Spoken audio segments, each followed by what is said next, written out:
If you don't stay down and you never quit, come on over here and sit on the far end of the bench.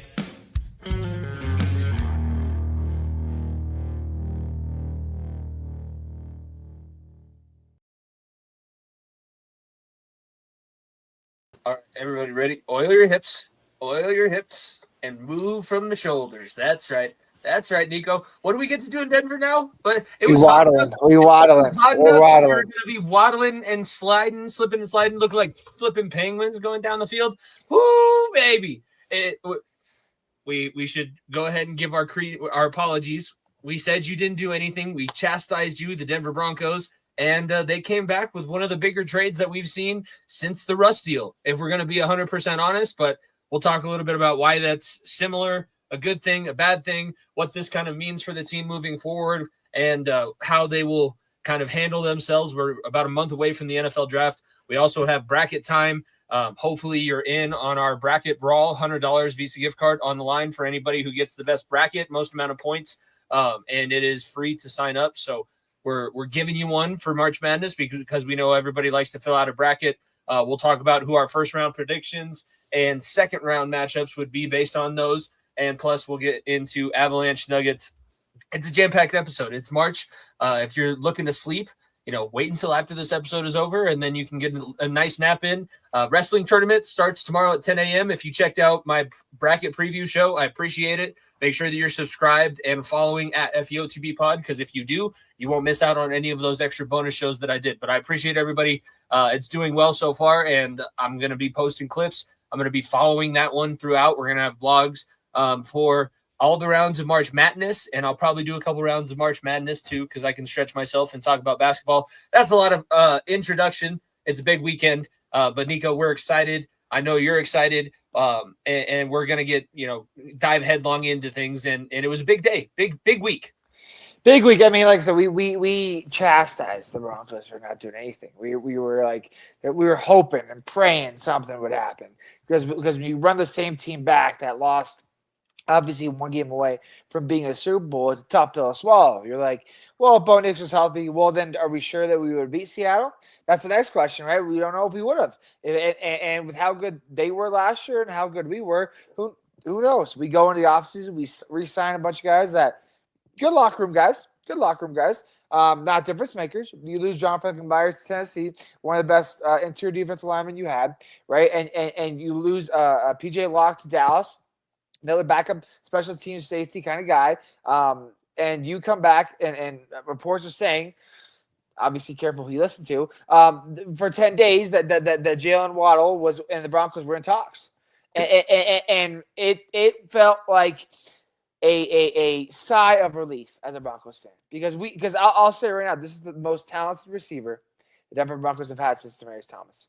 There's no slight to Courtland Sutton at all. Courtland Sutton is one of the most consistent players the Broncos and consistent good players the Broncos have had year in year out. Sutton doesn't run a 4.38 40. No, he does not, and he cannot be. He can one-on-one ball a lot of guys, but we got a guy who can outrun everybody on the field, can catch the ball in space, make plays, retract the ball, loosen up the defense that you're going to see because now you have to play.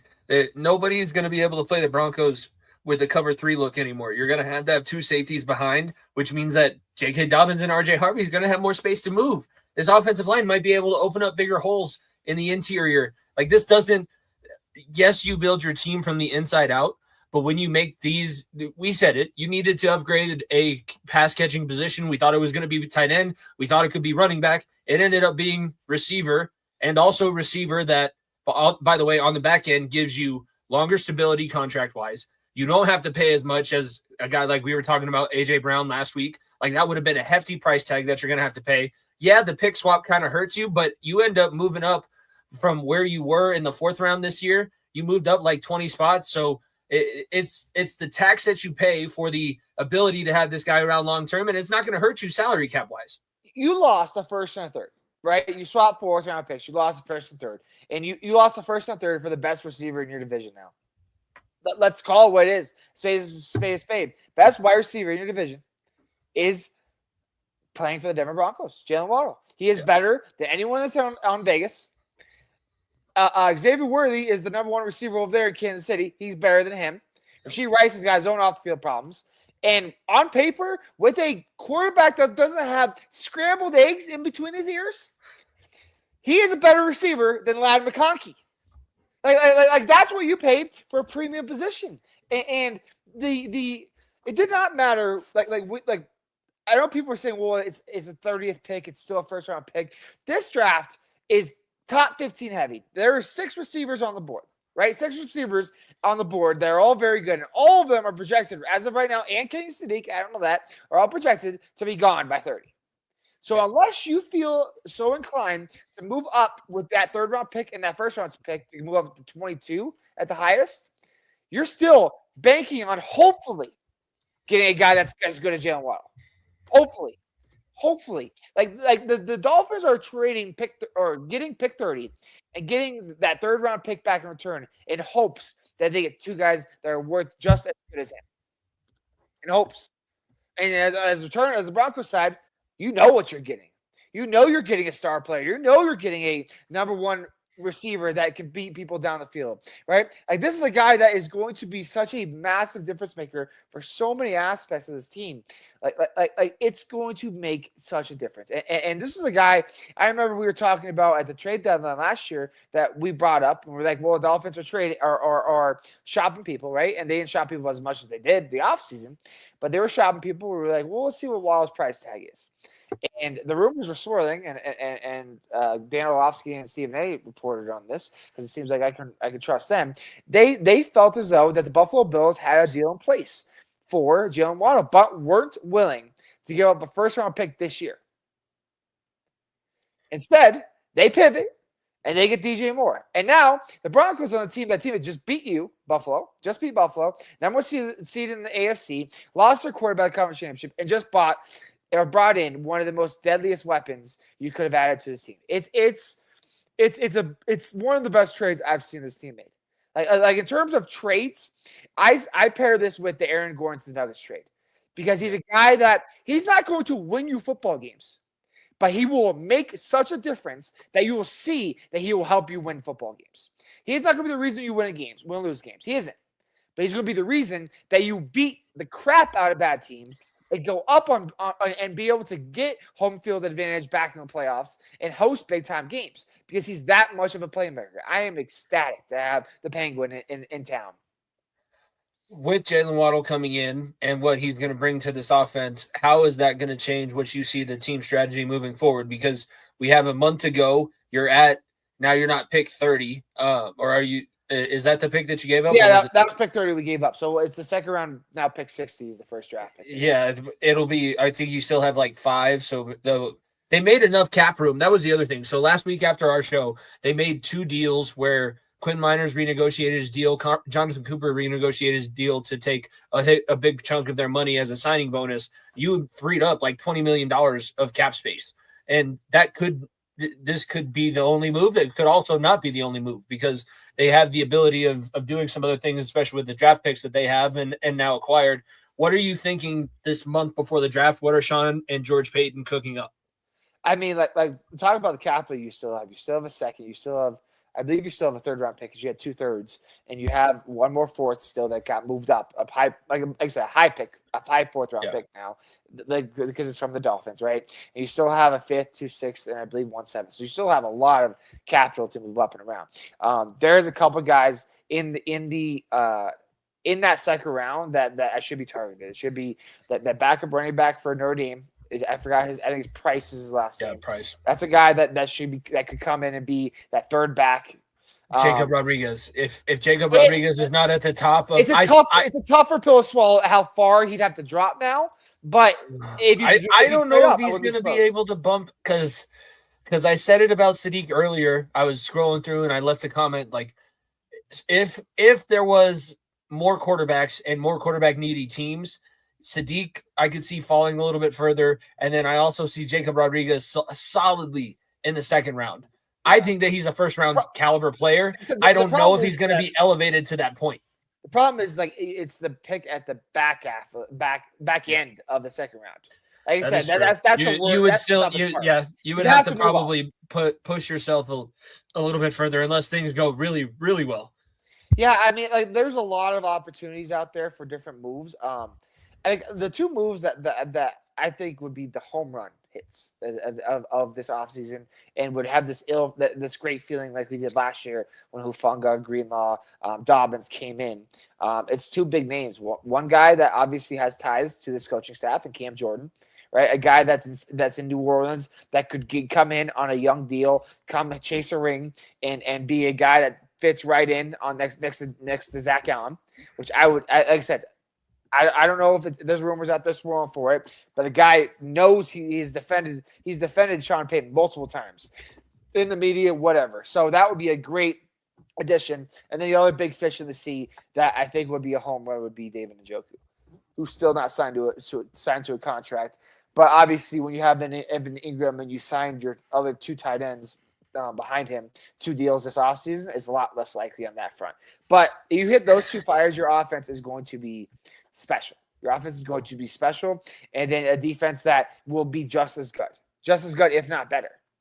That's the crazy thing too, and it's something that I have not heard of for a long time, if ever. If you ran the football or caught a pass for the Denver Broncos offense last year, you were brought back. The only pieces that they lost were on the defensive side with Greenlaw, who goes back to San Francisco. How do you feel about that, by the way? Because that was kind of a swing and a miss. But it was very clear after, I feel like it would have been different if he didn't have the injury during the training camp or the OTAs. If he was able to get a full preseason, he might have felt differently, but he was out for so long. After he came back, it really felt like his heart just wasn't in it. He wanted to be back in a place that he was comfortable. It felt like his heart was not necessarily wasn't in it, but it felt as though that he was just going at a slow pace. That's what it felt like. He was jogging through the motions, wasn't happy. And I felt like when he saw all the reps that he was getting to Singleton and all the reps go to Sternad, it just felt so deflating to him because he was like, you know what? I am a good enough player. I can stick on the field. But the Broncos, plain and simple, right, and rightfully so, did not trust him to stay healthy. Did not right, and it's a tough pill to swallow because I love the signing last year. I thought he would have been he was going to be a great addition. And look what Hufanga did, right? Yeah. Like, look how great Hufanga was last year. I thought it was going to be both those guys elevating this team, and obviously Hufanga was the only one that did it. But like I said, I don't blame him at all for going back to San Francisco. He feels more confident as the 2 linebacker behind Fred Warner. It's obvious, okay? He feels as though a guy that maybe the pressure is too much on a guy that has injury problems to be the number 1 middle linebacker. It wasn't just injuries too. It was suspensions.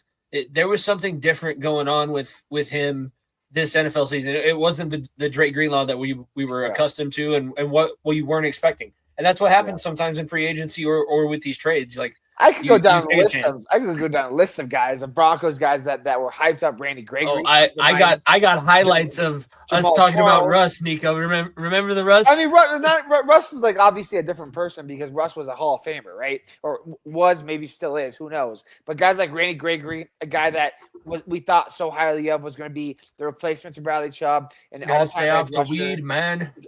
Talk about Jamal Charles during Peyton's run. Right, when he was there that 1 year and he was horrible. I forgot about that. It recently came up on 104.3, and I was like, "Damn, I forgot he came over here for a second."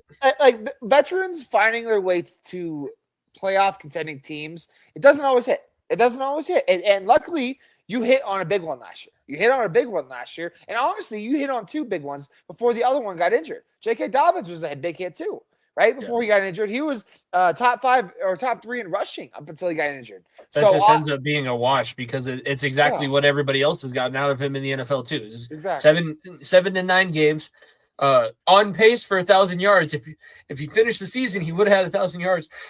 That if is starting to become such a massive factor in how the story is going to go. I'm just so excited because like when you add Waddle to this offense, like Bo Nix's best success in college was when Tez Johnson and Troy Franklin were able to one-on-one outspeed guys and just beat them down the field.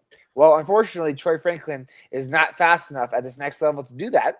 So let's get a guy. Fast guys in the NFL. There's a lot of fast corners in the NFL, right? There's a lot of fast guys. Guys can run fast as you can backward, as I do forward. With a jetpack on a scooter going 15 miles an hour. But you now added a receiver that is as one of the best receivers in the league when in terms of speed and yak.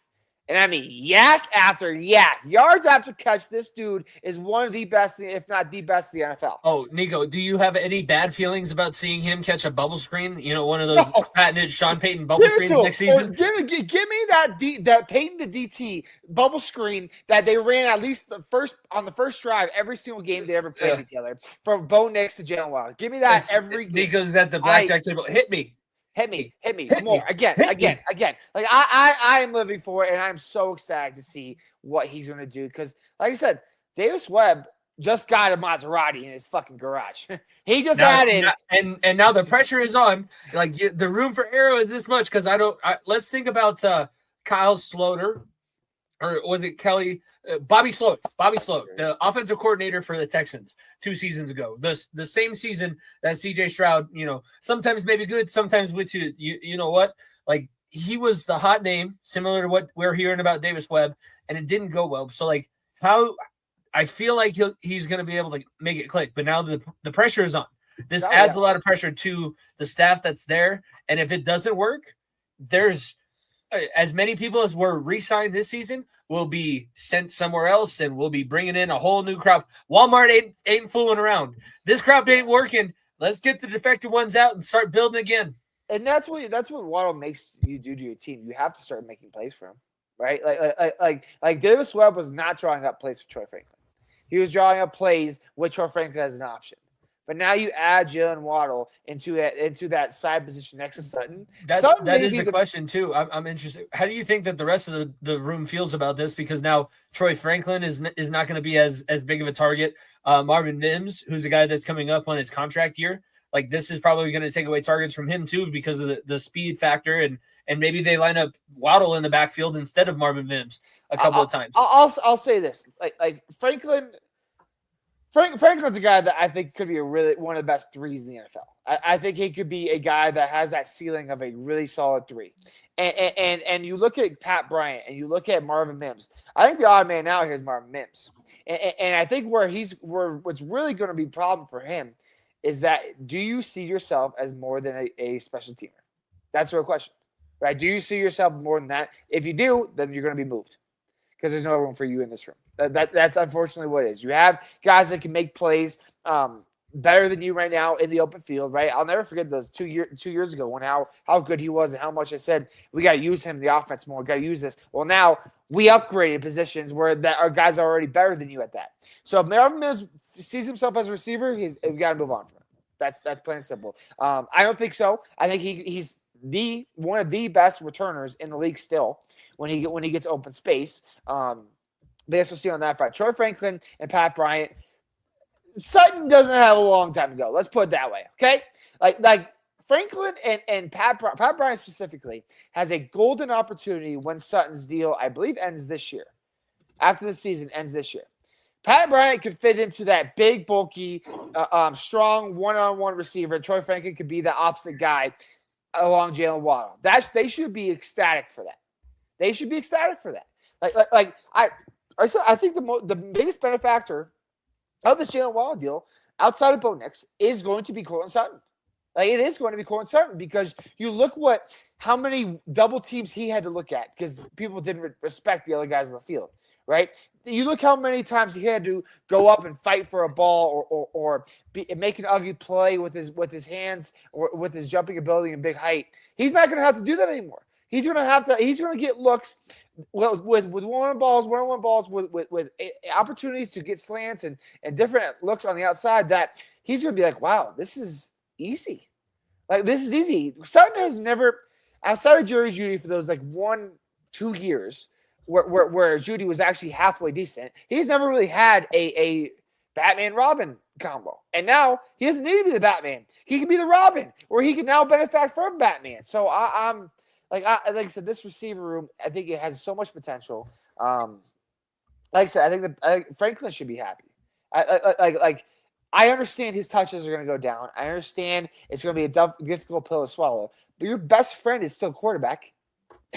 I'm sorry.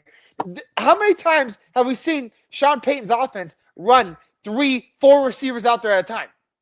Oh, yeah. Little Jordan Humphrey gets a lot of fucking snaps, okay?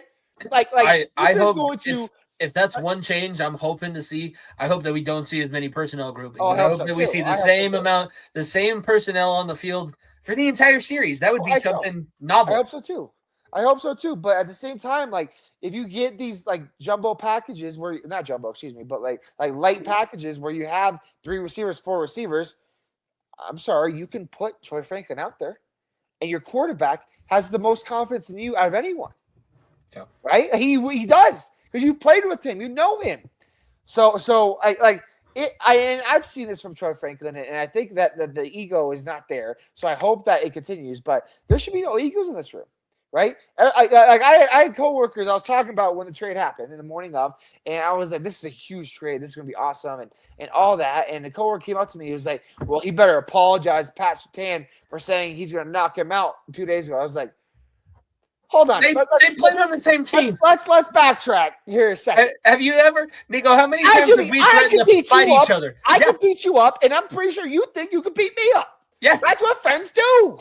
Yeah. That's what friends do. It's a real thing. That's my boy. Hey, we had Fight Club in the locker room. Nico, Jimmy and I are boys, but I think I can beat him up. And Jimmy thinks he beats me. He thinks he can beat me up. It's a real thing. I'm sorry. Like that's just how boys are. I'm sorry that you're not in the locker rooms and don't know what it feels like. I'm sorry. I wish you had better friends. What makes it funnier is like, do you think he knew about the trade? That's why he did that. How recent was that? I thought that was Saturday. I think that was Saturday, and they said the trade talks have been going on for 10 days.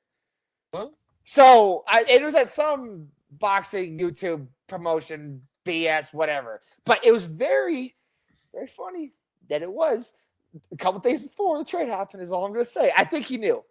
I'd like to think he knew, right? Like I think a part of him knew.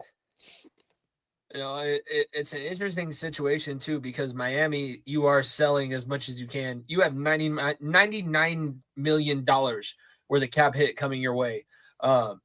It's just incredible that this is the number that contracts are at, and it's going to continue to go up. 2 other quarterback moves that were made. The Chiefs acquired Justin Fields, and with ACLs, the normal timeline, it has been reported that Patrick Mahomes is slated to come back earlier than expected. But it is still very likely that we're going to see Justin Fields play a little bit of quarterback for the Kansas City Chiefs. And then you also have Kyler Murray moving on from Arizona. He gets moved to Minnesota to now take over, and he's in a flat-out quarterback battle with J.J. McCarthy. And I don't know how you feel, but I feel like I know how you feel. He's going to win that quarterback battle, and Kyler Murray is going to be the starting quarterback for the Minnesota Vikings for the upcoming season. But that's kind of where we stand with quarterbacks and movement. Oh, by the way, Eagles acquired Andy Dalton, so Andy Dalton's still around and kicking. That was for a 2027 7th-round pick, by the way. Good for him, I guess. I mean, like, look, like I said, Broncos fans, you should prepare for Justin Fields a little bit.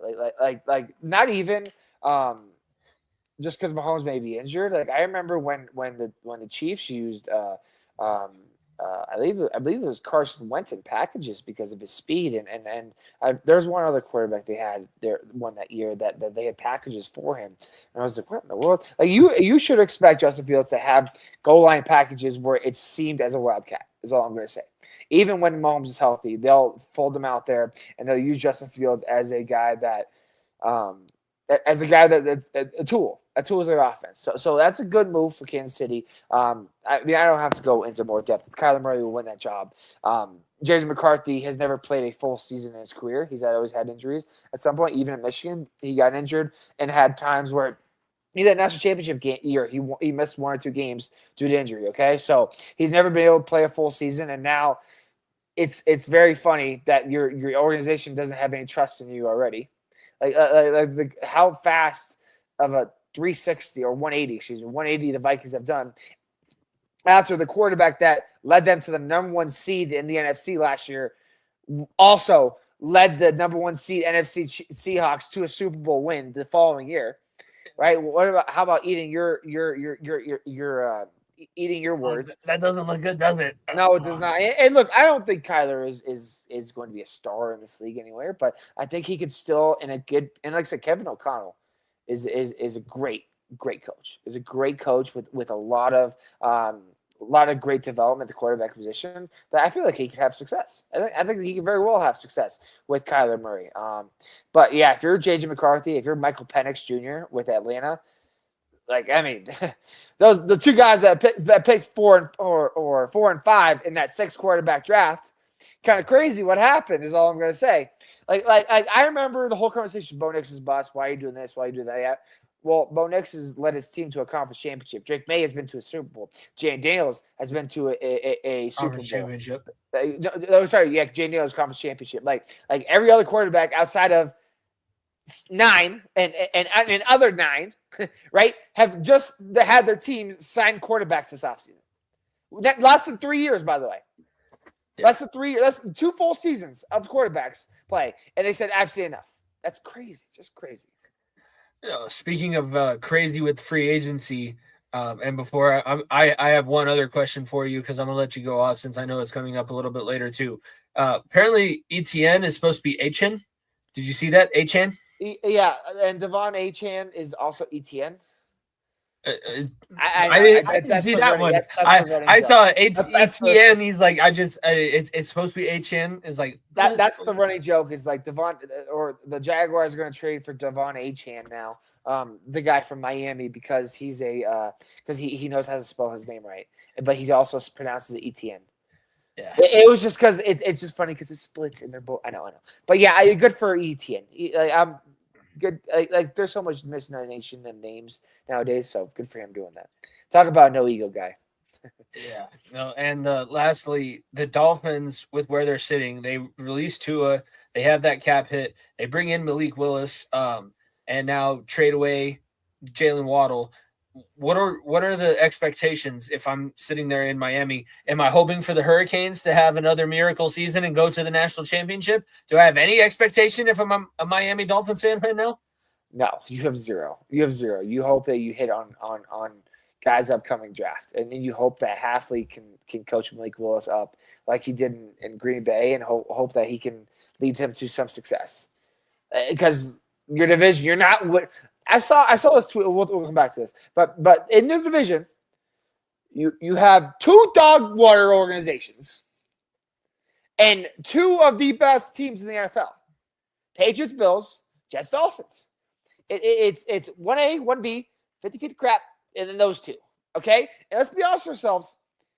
They could probably still have a better record than the Jets. I mean, they still could. They could. Yeah. They do play them twice.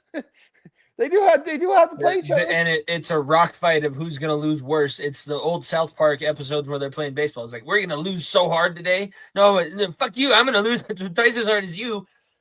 It's a yeah. I mean, like Dolphins fans, I mean, look, that team was not going to win a Super Bowl.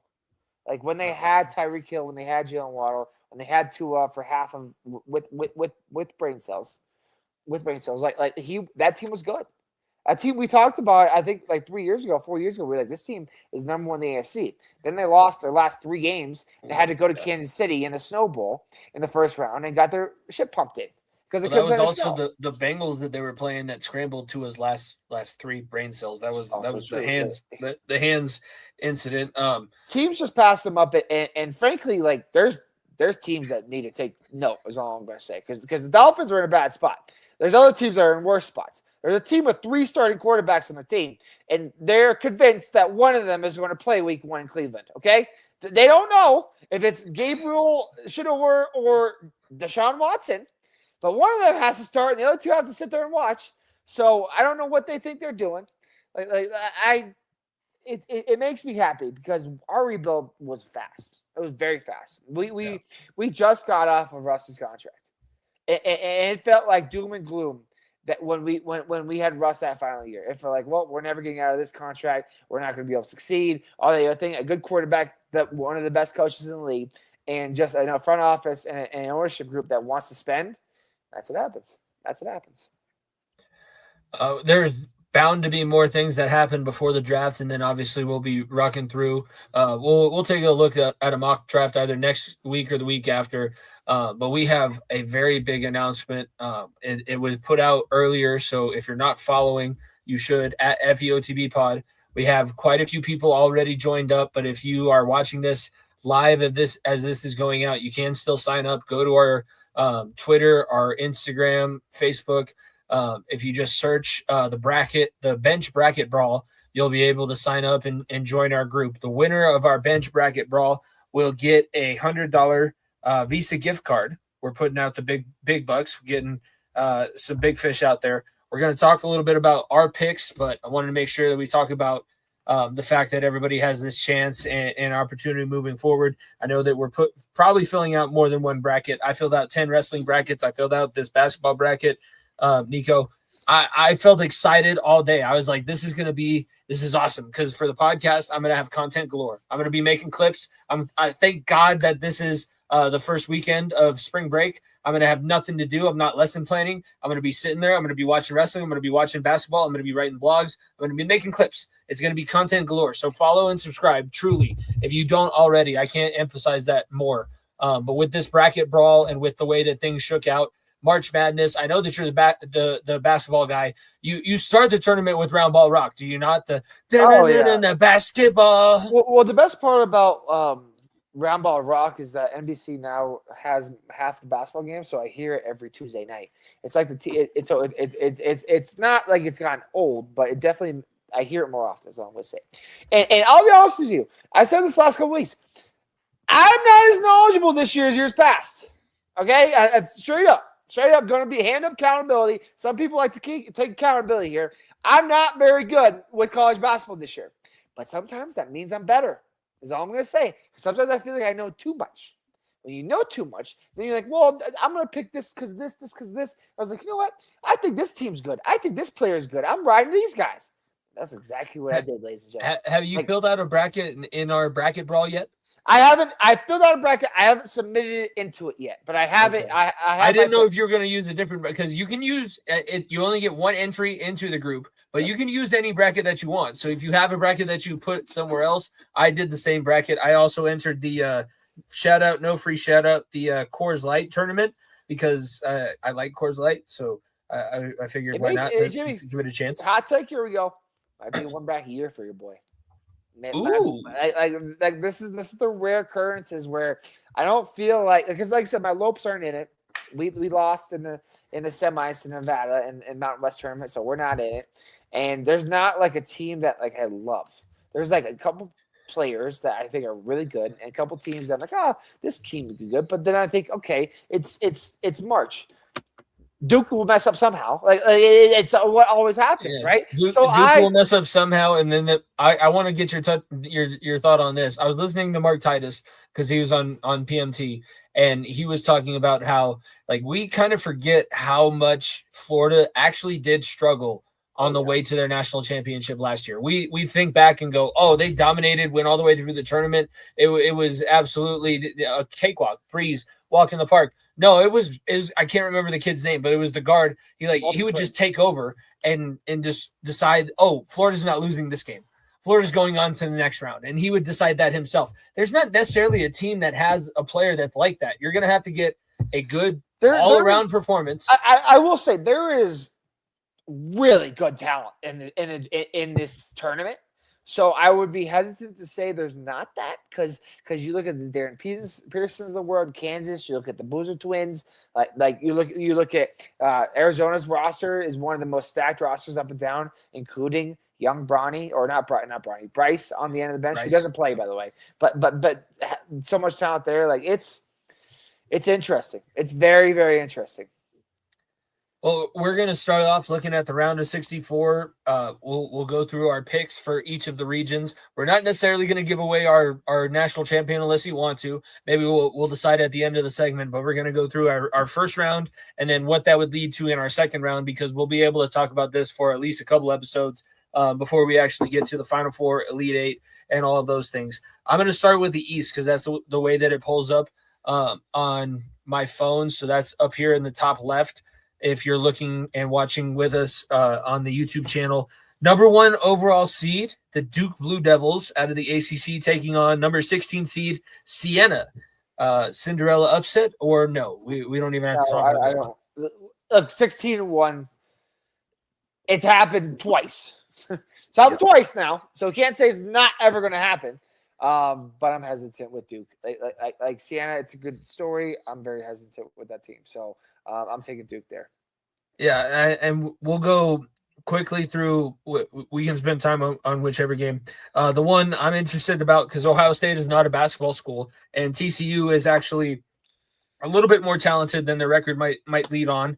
If I'm going through and reading what I was trying to find earlier correctly, I picked TCU as a 9-8 upset. Do you think that Ohio State has what it takes to upset the Horned Frogs, or not necessarily upset the Horned Frogs, but to beat the Horned Frogs and move on to the round of 32 and get into the second round?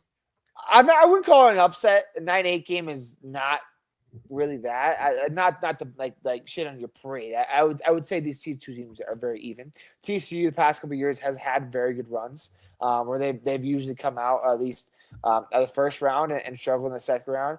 This whole Ohio State team had a very, very good Big Ten run, so I'm going to stick with Ohio State. Like I said, I just feel like TCU doesn't have as much juice as they've had in years past with the guys they've lost, so I'm going to take Ohio State. Before we go just through our picks, the last kind of storyline matchup that I'm interested in, because I heard it earlier, UCF, the 10 seed, as a bracket buster out of the Eastern Quadrant. Do you buy UCF as a bracket buster, especially going up against UCLA in that 10-7 matchup? Do you see the Black Knights as a team to be reckoned with moving forward through this tournament? I mean, UCF is a good story. I can't remember. They're in the American Conference, I think. Or actually, no. I feel because they moved over in football to the Big 12. Are they not Big 12 for basketball? Yeah, so maybe they are. They might be Big 12 as well for basketball. Most of the football schools did transfer over to those schools. I do have UCF winning. I don't. So do The problem with UCF though is who they're facing in the second round. That makes it very, very difficult to see a Cinderella past one round. Furman? No, yeah, the UConn Huskies. That's where it gets tough for me. I almost had you. A team that look, a lot of people should have this picked. I'm gonna tell you right now. I'm gonna give you a little sneak peek of what you should be doing. You should be picking South Florida over Louisville. I'll say that right now. You should be picking the USF Bulls to beat Louisville. Louisville, one of the star players. Give me why, because I need to. I had that the other way initially. I need to know why. There was a story today that popped out that Louisville lost one of their star players for some reason. Is it 2.1 pounds of marijuana, or is that just? I don't know. I don't remember the story off the top of my head. I'll try to find it. But they got popped with something. He'll be missing the first round game. USF will have their coach they're playing in Buffalo, New York. And USF's coach from Buffalo, New York has his dad coming to watch him for the first time ever. So there's your fun story. USF over Louisville there. And Louisville, good team, right? Good team, just not a powerhouse. I'll try to find the story. But yeah, I'm excited to see this match. That's one that a lot of people should have circled as a game for a possible upset. For the Eastern Quadrant first round, I have Duke over Siena, TCU over Ohio State, St. John's over Northern Iowa. I heard that's going to be probably the most boring game of all time when that actually takes place on the court. Here's your answer. Sorry. Louisville will be without star freshman Mikael Brown Jr. the opening weekend NCAA tournament due to a back injury. So he will not play. So there you go. Back injury. I feel bad now trying to pull out the Alabama joke. I'll save Alabama jokes for Alabama. Then. Yeah, Louisville does have some history of some problems, is all I'm going to say. But a star point guard out. That's a worrisome. Is all I'm going to say. It's a worrisome. Doesn't mean Louisville's not good. They are a good team. I did flip my pick. So if that does not go that way, it'll be I initially had Louisville gut pick. I have St. John's over Northern Iowa in the 5-12. Kansas over Cal Baptist. South Florida now over Louisville, Michigan State over North Dakota State, UCF over UCLA, and UConn over Furman in that Eastern Quadrant. So who do you have coming out of the East? Yeah, I have Duke, Ohio State over TCU, St. John's over Northern Iowa, Kansas over Cal Bap, South Florida, Louisville, Michigan State over Nodak, UCF over UCLA, UConn over Furman. Same thing for me. So it's very, very similar. The only difference is that Ohio State TCU matchup, which, like I said, 8-9, flip a coin. Pick a team. Yeah. That's how those games go. Can you pin down a reason why isn't Ohio State able to be, because they're good in football. I will tell you they're very good at wrestling. If you watch the wrestling video that came out about March Madness, they're probably top 3 in the entire nation behind Penn State and Oklahoma State. What is it with Ohio State basketball? Because it has been lackluster and faltering behind those other two programs. Well, I mean, before they were a football school, they were the basketball school. Aaron Kraft days, Greg Oden days, they were good in the late 2000s there, and really had good talent. Like Mike Conley was there late in the 2000s, had a lot of great talent there. Jared Sullinger, Titus went there too. kind of just a team that kind of just took steps back when teams took a step forward in the Big Ten. So that's really where you see it from there. It's not, like I said, it's not necessarily because it's a football school. That's why they don't do well. Like Michigan's a football school. They're a top seed in this tournament, right? Florida's a football school, even though they're not a good football school anymore. They're still a football school and make noise. So it's not necessarily that. It's just the way the program's been running. It's not been very good in terms of the basketball side. Another quick little plug, make sure you watch the wrestling video if that's something that you're interested in. If you've never talked about it or seen it, it is worth the watch. Ohio State very well favored in that one. Moving down to the South Quadrant, this one we'll kind of go through. Nebraska is a big storyline because they have never won an NCAA March Madness actual game on the bracket. Is this the first one? And just because it's Troy, please tell me that we get a 13-4. Is Troy going to be able to pull this thing off? And when they do pull this thing off, if Nebraska does make it to the next round, how are they going to get over Vanderbilt? Because I it's hard for me to see McNeese coming out of that 12-5. I mean, McNeese has their secret weapon back. The ball boy who brings out the speaker for them. So they got that going for them.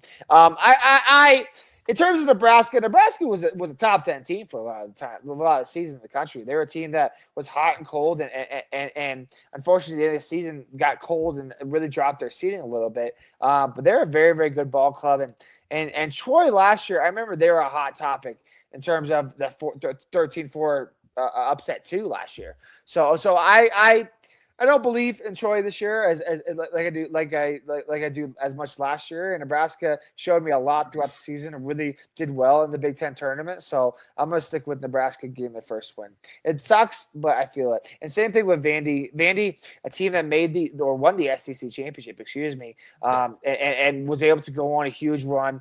How did they not get a higher seed than Florida? Because didn't they beat Florida in the SEC championship? Well, Florida was a high ranked team. And Vanderbilt was like in the 20s already. Unfortunately, conference championships don't make a huge difference in terms of one seeds. Like Florida dropped like in terms of their one ranking because I believe that this is the fourth number one seed. So in reality, they dropped, but not a ton. But it just really helped Vanderbilt's case more than it hurt Florida's case because Florida, I don't know. The SEC was a much better this year team, or much better conference this year, and the fact Vanderbilt just did that in the conference tournament makes me confident that they can get a couple wins here, in March Madness tournament. I'll give you my biggest upset out of this region, and then maybe you can tell me whether or not I'm crazy. And you might not want to because yes, we are competing against each other, but I feel like you know college basketball better than I do, even if you weren't necessarily paying all that much attention. I picked VCU over North Carolina. Because I heard a lot of people say the last time VCU went on a run, they were the 11 seed. Now, I don't think that they're running into North Carolina in the first round. And if they win that one, it would be Illinois. I don't have them going further than this one, but I do have the 11-6 upset coming in this quadrant out of the South. Is that a correct feeling, or should I change that? And if so, why? I'm telling you right now, North Carolina is a team that has one of the best players in the country. I'll just point that out. Okay, you want to talk about guys that be game wreckers? Caleb Wilson is that. Caleb Wilson at North Carolina is going to be a top 5 pick, maybe arguably number 1 pick in the NBA draft next year. So in terms of worrisome of why you're doing that, and I'll be honest with you, I have North Carolina making a deep run. Okay, and not like a super deep run, but a good enough deep run where it's substantial. Okay, I have them in my Elite 8 because I really rely on that star players and when you look at what Caleb Wilson does and how he affects the game with his height and his wingspan and be able to shoot the knock down 3, like North Carolina should get through VCU. This is not 2015, 2014 VCU is all I'm going to say. Okay. Everyone sees VCU on their bracket and you look at it, you're like, oh, that team that bit. Wasn't it Shaka Smart? Wasn't it Shaka Smart? Shaka or Shaka. I remember vividly, like we were driving back from a spring break baseball tournament, and the guy that we were driving with continued to have the window down, going 80 down the highway because he was throwing his pistachio nuts out, and he wanted to listen to basketball games on radio. I was like, bro, I don't even care at this point to watch March Madness. Why would I listen to it on the radio? And I swear we were listening to VCU, like going on their deep run, and it would have been around that 2014, 2015 era. Like that VCU team, like everyone just remembers the school and be like, oh, they bit me in the ass. They knocked out my national champion. So that's why they think of it like that. But you look at what VCU's done the last couple of years in the tournament. They've been one and dones. Like they have not been as promising as a program as they was in the 2010s where they were surprised. They're not surprised anymore. And I love picking teams with star players, and the fact that Caleb Wilson is one of the best players in the country, it's really hard for me just to not ride North Carolina. Other game that I think we should talk about a little bit with the SEC, whether or not they should be treated that highly in this tournament, going up against St. Mary's, that Texas A&M St. Mary's 10-7 matchup. That's another one that sometimes has, the gambling edge to it. How do you see that one shaking out? And then we'll go through our winners out of this Southern quadrant as well. I don't know much about either of these teams. I do know that Texas A&M the last couple of years in the SEC tournament have been really, really tough to play, and a team that is a pain in the butt. St. Mary's is last year in the not their last year, but last year playing Gonzaga consistently in the conference. So they're going to have a lot easier conference schedules coming up because a lot of their good schools are going to the newly formed Pac-10, Pac-12, whatever you want to call it, like Gonzaga's going to next year. So yeah, I took A&M. I there's not really much thought behind that one. I just go with the program that's kind of just shows up in bigger moments, and A&M is a program that wins one game at least and plays teams hard. So, all right. Well, for the South Quadrant, I have Florida over Prairie View, Iowa over Clemson in the 9-8 upset there. Vanderbilt over McNeese, Nebraska over Troy. I've switched North Carolina over VCU, Illinois over Penn, St. Mary's over Texas A&M, and Houston over Idaho. So who do you have for the South? I think I'm the same exact as you. Florida, Prairie View, Florida winning, Iowa being Clemson, Vandy over McNeese, Nebraska over Troy, North Carolina over VCU, Illinois over Penn, A&M over St. Mary's, Houston over Idaho. I feel like this side. The one difference there is the A&M St. Mary's matchup. So we have one different in each quadrant so far. Yeah, I mean, this feels like a kosher region. I don't know. I feel like it's as straightforward as possible. I don't really see a lot of like the 5-12s are hot, like they usually are, right? And McNeese is kind of getting that bump because what they did a couple years ago, right? So I just feel like Vanderbilt is a good team, and obviously a team that won the SEC championship and got a little disrespected. So I don't feel like there's a lot of chances for upset this one. Yeah. We're moving on into the Western Quadrant. We have a few different ones that can go kind of all over the place here. We have Calipari with Arkansas as the number 4 seed. Last year, they were able to make a pretty deep run as a double-digit seed at the 10. This year, they're going to be hosting Hawaii as the 4-13 matchup. Other spots here, Missouri and Miami. We have Queens and Long Island in this bracket, and I don't think either of those two schools are in the cities that they represent in New York. Queens won. So Queens did move on. So that's Queens versus Purdue because that was one of those first 4 matchups that happened. Yeah, so Queens is going to be taking on Purdue. But in this quadrant, we also have Gonzaga in this one that's going into the Pac-10, Pac-12, Wisconsin, and High Point. Like, there's a lot of different places that we can start. But in this Western quadrant, what are you seeing that's most intriguing to you? The teams that really stand out is the Arizona. Obviously, Arizona is a team that's going to be one of the favorites to win, or is one of the favorites to win, and a team that's going to be hot in terms of brackets and who they're picking. BYU comes to mind. I talked about him and how much upside he has in the league, and AJ DeBonza from BYU, a guy that is going to be really, really talented at the next level. Can he have a, dare I say, Jimmer Fredette level run with the BYU team like Jimmer did? We'll see. Miami's a team that's been a Final Four team. Like they are not an easy, tough out in that next round. So there's a lot of this round. I have a lot of higher seeds beating the lower seeds, but where I get juicy is when I get to that round of 32 where I see a lot more upsets. Okay. My other question. So, between the two, I'll actually just narrow it down to one. I have Villanova beating Utah State in the 8-9. This is one of the few 8-9s that I actually picked the low seed going up against the high seed. I know the Villanova is not that talented this year, but is Utah State actually good enough? Are they going to be able to pull off this game, or should I stick with my Villanova pick in this quadrant? As someone that's actually watched the Utah State game this year, I'm not picking them. Is all I'm going to say. They struggled their way with the Grand Canyon Antelopes, who are not in this tournament. Is all I'm going to say. So that's why maybe it's because I have a little bit of bias, okay, and maybe because I didn't watch every single game they played this year. They're usually a frisky team. Is all I'm going to say. But I have Nova here as well. I feel like the Nova Wildcats are always a good team that at least get one. At least get a one round. I feel like we're kind of tainted though, because remember they won the national championship our senior year of high school, and I remember Weiss putting that on in all of our classes that spring, and I was like, oh, but Villanova had that awesome run our senior year. I feel like it's not tainted, but like I always have those glasses like Villanova Wildcats. It's cool. I have Arizona, the Wildcats, Villanova as well. Wisconsin over High Point, Arkansas over Hawaii, BYU over Texas, Gonzaga over Kennesaw. I have Missouri upsetting Miami in the 10-7 spot, and then I have Purdue taking out Queens in that last round of this quadrant. What do you got here? I took Arizona, Long Island, Villanova over Arizona over Long Island, Nova over Utah State, Wisconsin over High Point, Arkansas over Hawaii, BYU over Texas, Gonzaga over Kennesaw State, Miami over Missouri, and Purdue over Queens. Couple notes when you get to this round of 32. Just because, like I said, this happens this weekend. I took BYU to beat Gonzaga. Gonzaga is usually almost always a shoe-in to win one round.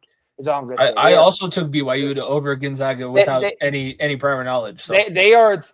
Well, Gonzaga is a team that almost always get past the first weekend. They're known consistently to do that every year. But I like the talent BYU has, and DeBonza over there giving them that little bit of hump. I also took Miami over Purdue.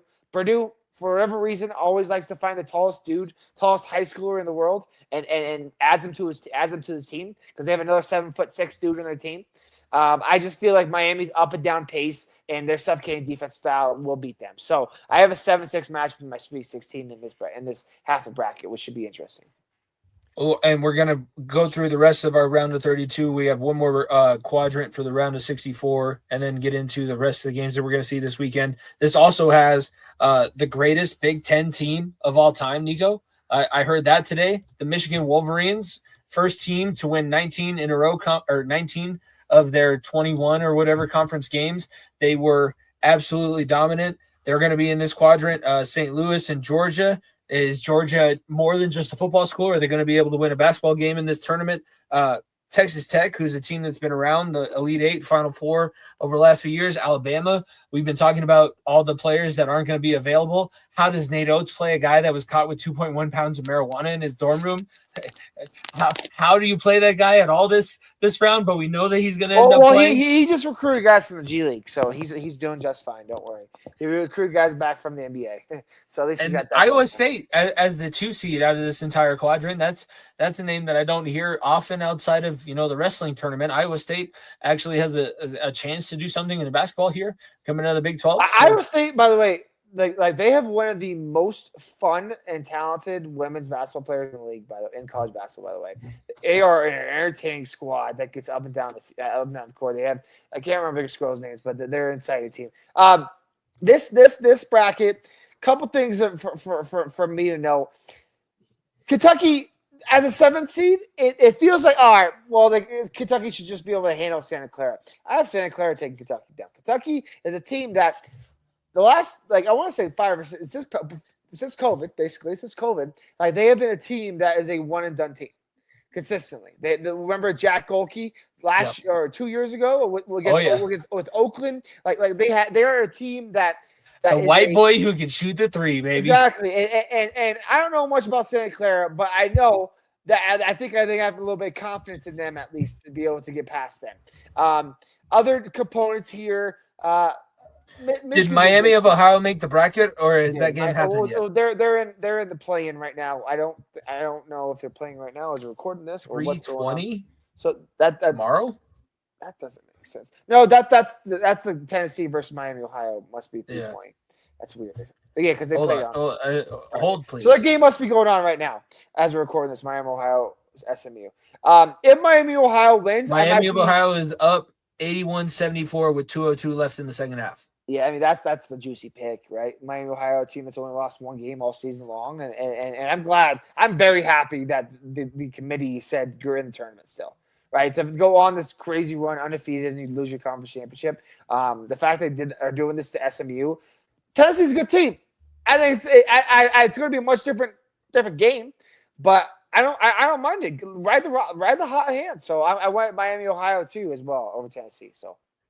Well, for the round of 64, let's finish up this quadrant, and then we'll talk about our round of 62 predictions. I have Michigan over Howard. I don't know why. I just picked St. Louis over Georgia for that 9-8 matchup. Texas Tech over Akron. Alabama over Hofstra. Tennessee over Miami of Ohio as it stands now, or SMU, depending on how that one shakes out. Virginia over Wright. Santa Clara, I switched that one over Kentucky, and Iowa State over Tennessee State in this last the western quadrant. I did the same thing except I took Miami, Ohio. So I had I had Michigan over Howard, Georgia over St. Louis, Tech over Akron, Bama over Hofstra. By the way, Hofstra lacrosse school. Just want to point that out. Very good lacrosse school, by the way. So love seeing those lacrosse schools. High Points in here. Another great lacrosse school. Love to see that. I have Miami, Ohio over Tennessee. Virginia over Wright State, and then Santa Clara over Kentucky, and Iowa State over Tennessee State. All right, so we got the first round out of the way. Second round is going to happen as we're recording this, so I'm not going to put the bracket up on the screen because it's not going to make any sense anymore. But starting up at the top again, my Eastern matchup, it was Duke and TCU. I picked Duke over the Horned Frogs. I picked St. John's over Kansas. In my next matchup, I have Michigan State, Tom Izzo, going up over South Florida now, and I have UConn taking out UCF to make my Sweet 16 out of this quadrant. Duke and St. John's, and Michigan State, UConn. Excuse me. Yeah, I have Duke over Iowa State. I have Kansas over St. John's. I think there's got to be one coach in bracket. Darren Pearson is very talented. Obviously, for Kansas, St. John's has got a lot of great talent. Obviously, Patino helps that program a lot, and St. John's last year really had a abrupt run. A lot of people thought highly of them, me included, that they'd be. I picked them to win my bracket last year, so yeah, and then they faltered down the stretch. So I don't know how willing they're going to be able to get going and be able to get hot this tournament. And like I said, I took Kansas and Darren Pearson. I took the team with the better overall player. So besides that, Michigan State over Florida, UConn over UCF. Moving out to the South now. Florida and Iowa is my first matchup. I picked the Gators over the Hawkeyes.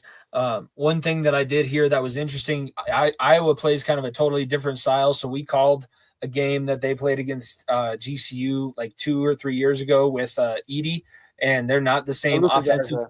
Luka Garza, and they're not the same team as when he was on the floor. They're not as fast, but they're a little bit more of a defensive style team. I still picked Florida to beat them. I have Vanderbilt over Nebraska because of what they were able to do in the SEC tournament. I had Illinois over North Carolina. Initially, that was going to be VCU in that spot, but I still think Illinois is going to have that one. And then Houston over St. Mary's because I heard that the Illini struggle against other Big Ten schools, but their style honestly matches a lot of the teams that come out of these other conferences. So my Sweet 16 out of the South ends up being Florida and Vanderbilt, and Illinois and Houston. So 1 and a 5 and a 3 and a 2. Yeah, I got Florida over Iowa. I think, like we said, I think Florida's pace is going to be too heavy for them. I do think that they may falter down the stretch, though, because back-to-back long runs is very tough to do. Vanderbilt over Nebraska. Nebraska, congrats on getting your first tournament win of all time. You're not beating Vanderbilt. I took North Carolina. Like I said about Caleb Wilson last in the round of 64. I ride the hot players, and that's one thing that's helped in the years past, and I'm going to continue doing that with taking North Carolina over Illinois, and then Houston over A&M. I don't really need to put too much juice in that step. Houston's a consistently just great team. So I kept St. Mary's coming out of my round of 64, but I do think that the Houston Cougars have too much to overcome there. It's not 5 slamma jamma, but they're still a team that plays with a lot of energy.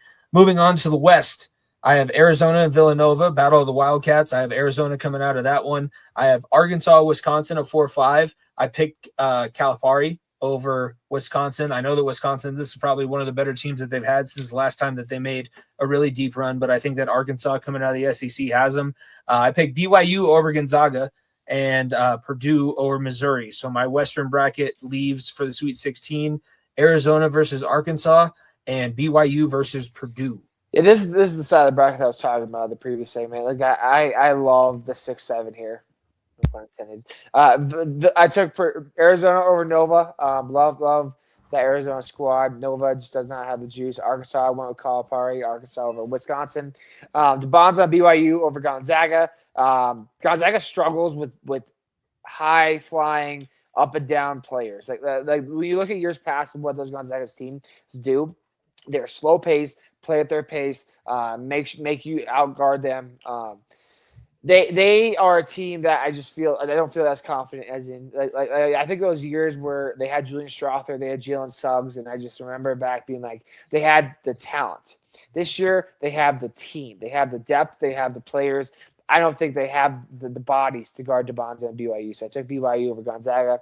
And then, like I said before, Miami over Purdue. Miami's speed and defense will just get to Purdue. So, moving on to the Midwest, our last quadrant here, I have Michigan versus St. Louis in the 1 versus 9. I have Michigan coming out through that one.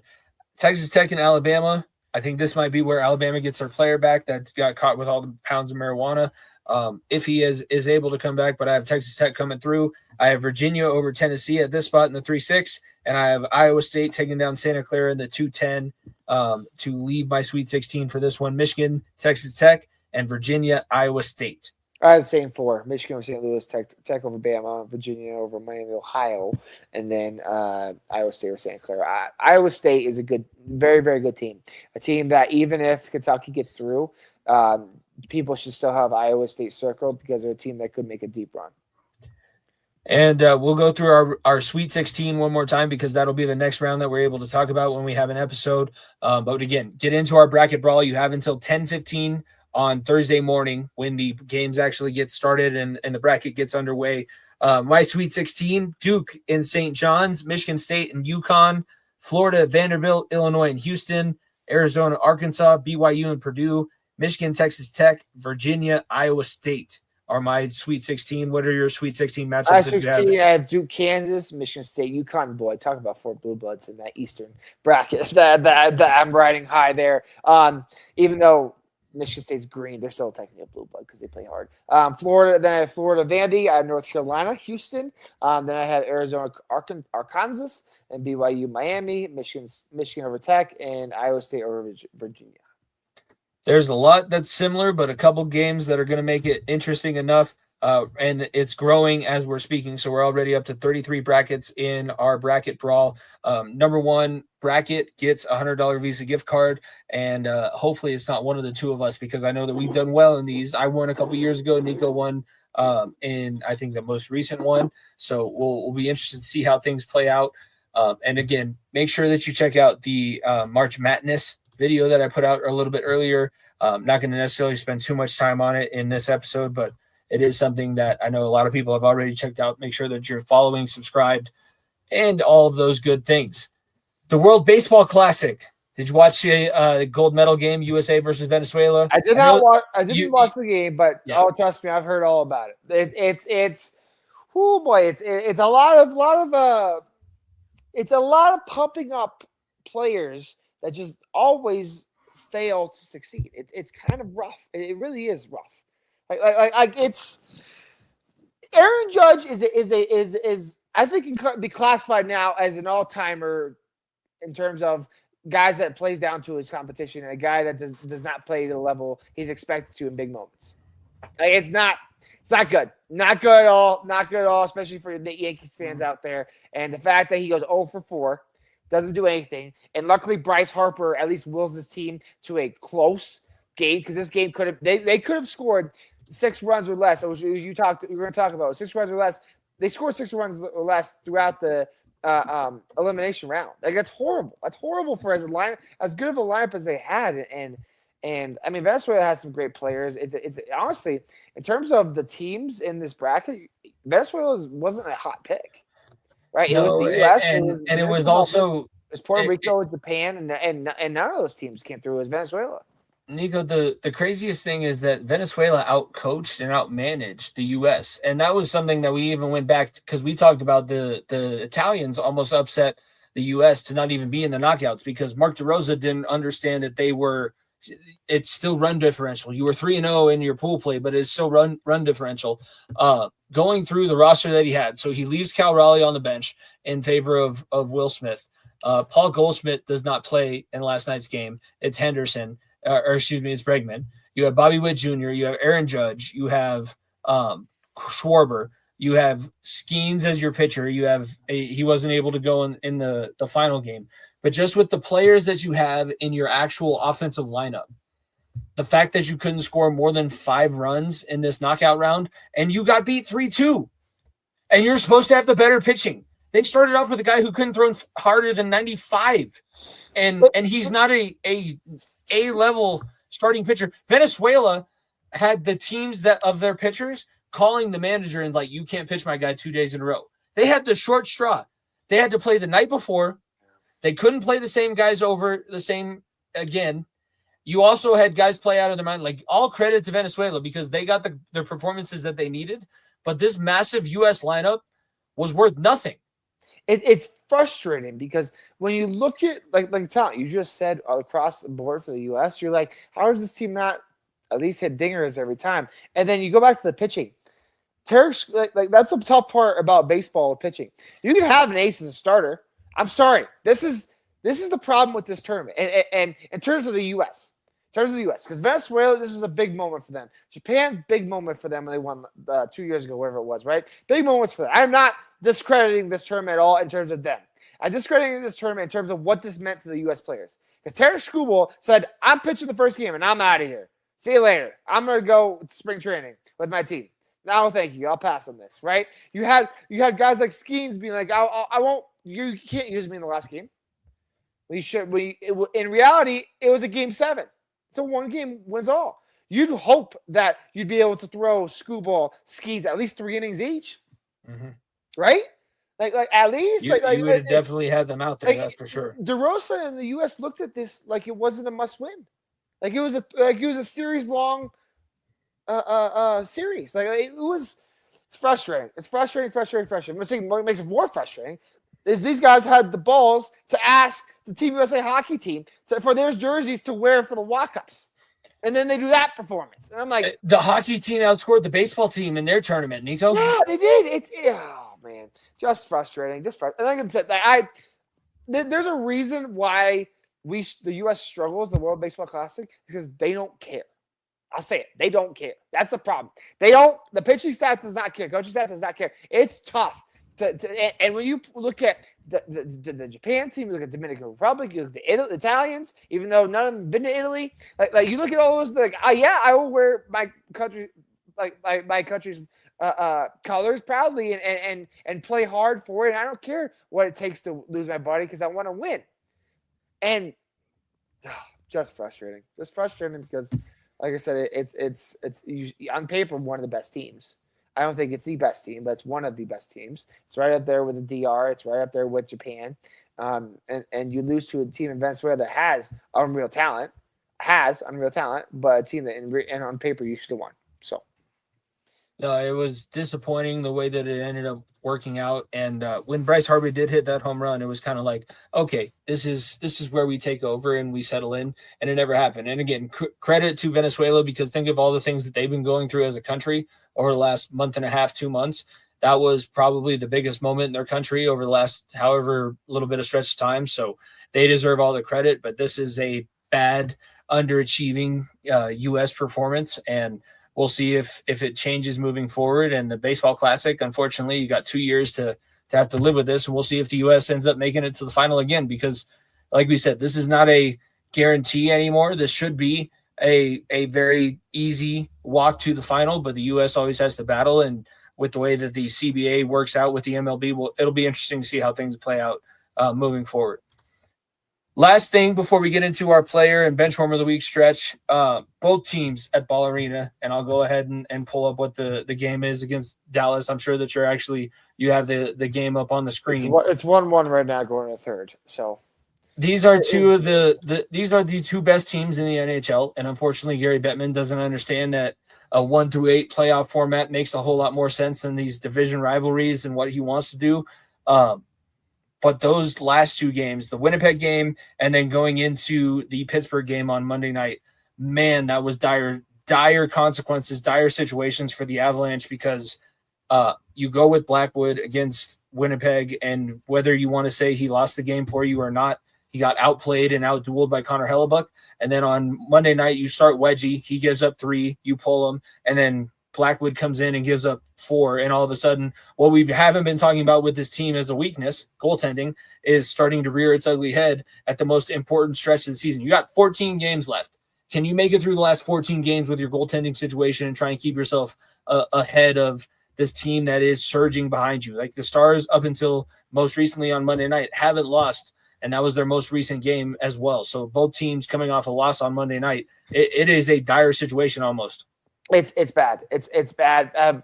This is a must-win game for the Avs, and we got lucky that Dallas lost, because frankly, when we got wrecked by Pittsburgh, it was not a good feeling, and they need to come out with their heads on fire, because, like I said, hopefully that was an awakening, because it feels as though when we get a chance to get a game back, we don't succeed on it. And this is as important as a moment as you can. Maybe one of the most important regular season games we've seen in the last, at least this tenure of this team, because it's so important to get that first round overall seed. So you face a team that's a wild card team and don't have to face Dallas or Minnesota to the second round.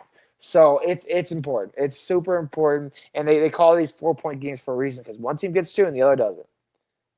Right now, it's sitting at 97 points for the Avalanche and 94 points for the Stars. Minnesota, no slouch either, at 90 points. Like we were saying last week, no team in the Pacific has even eclipsed 80, and all 3 teams in the Central right now. Like, this is why the 1-8 would make so much more sense, because you have right now Colorado 1, Dallas 2, Minnesota 3. All 3 of those teams have a very even shot of making it to the semifinals and possibly pushing towards a cup final. It would make a whole lot more sense. So the NHL kind of coming down the stretch, it's wonky the way that it'll work.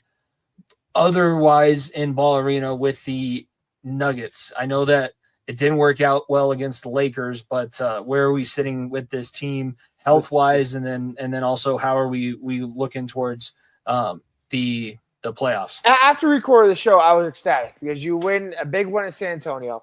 And then you go to LA with another. You win a big game against Houston. Then you win a back-to-back again, a game in San Antonio. 2 big wins, and then you followed up with a horrible performance on Saturday night against the Lakers that you struggle so much, and you somehow almost win the game. But you're one of the worst teams in the league when it comes to closeout games.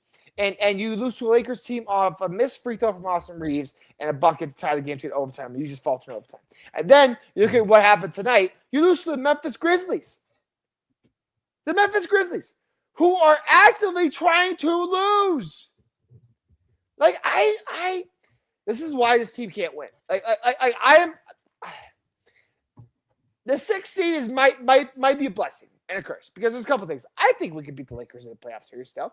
I don't have confidence in the world. But the problem is that at least you can avoid Oklahoma City in a way, but this team has given me zero faith. Zero faith. So I don't want to go too much into it, because it's just so frustrating. Because like I said, as we're recording this, I've been watching the game in the background, and I'm just like, damn, man. Like, this team has so much talent, they just waste it. Just wasting. And I'll say it. Games like tonight, a back-to-back game, where a game that had to get rescheduled because of the snow, and you're telling me that David Allen couldn't get his boys up for a game like this? That's one thing Malone did better than most, is he made sure the important games were finished and you did not play around with your food. And that's exactly what they did against the Lakers on Saturday in a must-win game, and against Memphis or on Wednesday night. So just frustrating. Frustrating.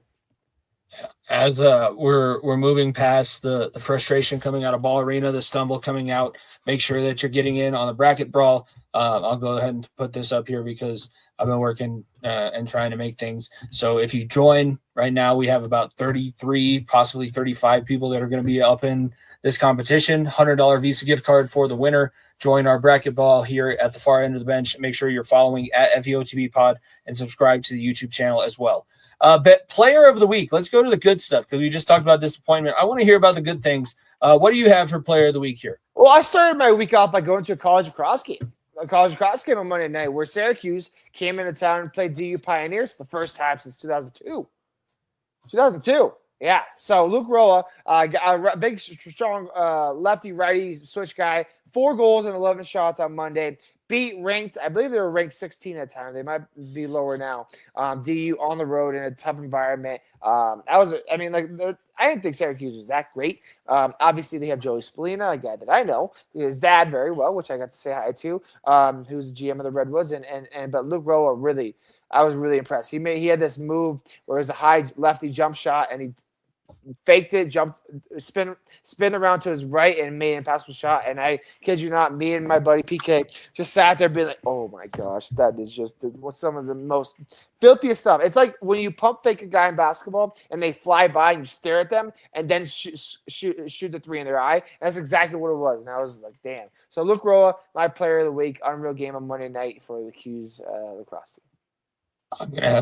I'm gonna have plenty of options for player of the week, but this week I had to go with man caves because I'm gonna start implementing mine. So my parents put in a bar in our lower level, 5 TVs. I'm gonna be able to have wrestling, probably some basketball on one of the 4 TVs on the outside. The setup Nico found for the picture is actually eerily similar to the setup that I had my parents decide to make in our bar area. And I know that Friday we have my cousin coming over. We're gonna have almost all the TVs. I'm going to have to get the small TV for the wrestling tournament. But my player of the week, man caves. If you don't have one, if you don't have a place where you get multiple screens, you got to go to Buffalo Wild Wings or something. Like, figure out a way that you have multiple things on at once. If your girlfriend or wife doesn't like it, just tell her, hey, it's the most important time of the year.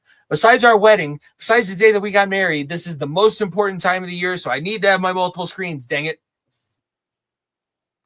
Okay, yeah, man caves artist has to see. I've already implemented in my brain what my man cave downstairs looks like. A TV, huge TV, looks like a movie theater. Can't wait. Yeah, like it's having multiple TVs on, having all these things going around is the most important time because there's not enough TVs in the world for everything that you can watch.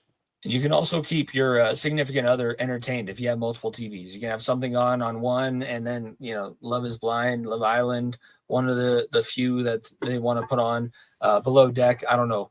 My benchwarmer of the week, what I think is the worst, the U.S., we just talked about them, only scoring 5 runs as the highest in any of their game totals since the knockout round. It was pitiful. You have Aaron Judge, you have Bobby Witt, you have Cal Raleigh, all of these power bats, Kyle Schwarber in your lineup, and you're only able to muster out 5 runs in the biggest performance of your tournament. That's just not acceptable, and it was the reason why we're sitting here as a disappointing end to this World Baseball Classic. Yeah, I mean, we don't have to be a dead horse. Just not a good performance in the tournament. My benchwarmer week, honestly, didn't do anything wrong. Just, I think, talk about a guy who's being dealt a poor hand. Malik Willis signed this big deal in Miami. Good for you. Got yourself paid. Tell me you're going to get replaced in 2 years without telling me you're getting replaced, right? Like your performance is going to go downhill because you have no talent on the outside. You have no weapons. You have nothing to throw it to, right? You lost a great locker room guy in Jalen Waddle. You lost Tyreek Hill. You lost your coach. Lost a lot of different guys, and now you're a team where you're expected to succeed. And if you don't succeed with the poor weapons you have, you're getting replaced. I mean, like, you got yourself paid. Good for you. Hands off. Caps off to you. But boy, if you don't make something out of nothing, you're gonna get replaced, and that's the tough part about being in Miami right now. Yeah, no, it's strange because you're getting a lot of money, but it's also going to come with a lot more expectations. And he wasn't one that did well with any kind of expectations. So Malik Willis, benchwarmer, along with the USA baseball team. Anything else before we let people go off? We're going to release this later on tonight, so it'll be out before March Madness. Any betting tips as you're going through the bracket? I know you might not be betting specifically, but what are your tips to make sure people stay afloat and keep this a happy time and not necessarily a stressful one? I mean, just be smart. Don't bet on every game. It's ridiculous to bet on every game. I've slowed down my gambling. Obviously, I've been forced to, but also in general.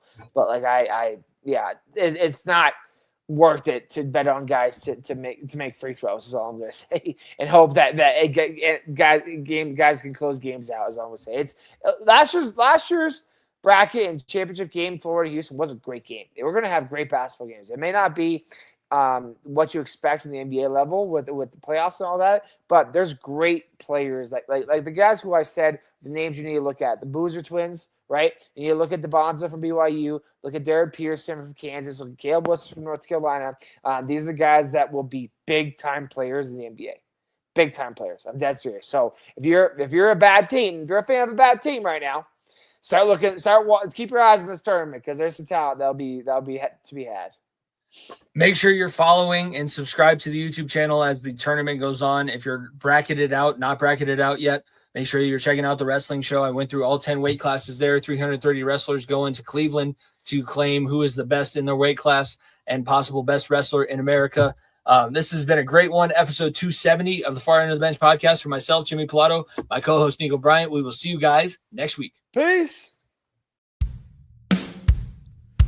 If you don't stay down and you never quit, come on over here and sit